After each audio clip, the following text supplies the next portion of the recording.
Ito yun guys, yung panahong sumasayaw pa ako nung buntis pa ako. February 9 yan guys, ng madaling araw, mga 6 siguro.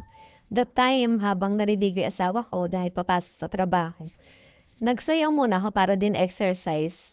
Dahil nag-aantay na nga lang ako mag-labor. Dahil sabi sa akin ng doktor na araw na lang aantayin. So, eto na nga, para mas mapadali yung labor ko, ayan na nga siya.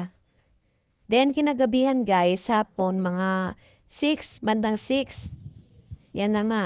Tapos pumunta ako sa lying in. Sa tricycle pa nga lang guys, sumabog na yung panubigan ko. Tapos yun, after 5 minutes, yun naman ako guys. Yan na nga ang resulta.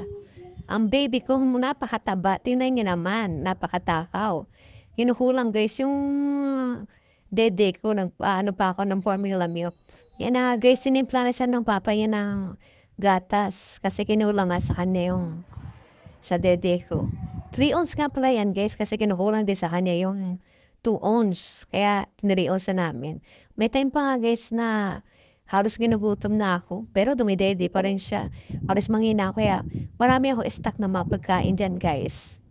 Kaya if ever na magutom ako, meron ako makakain. At okay naman para healthy si baby. Tingnan mo niya naman, nagtaba. Sobrang taba, nakakagigil.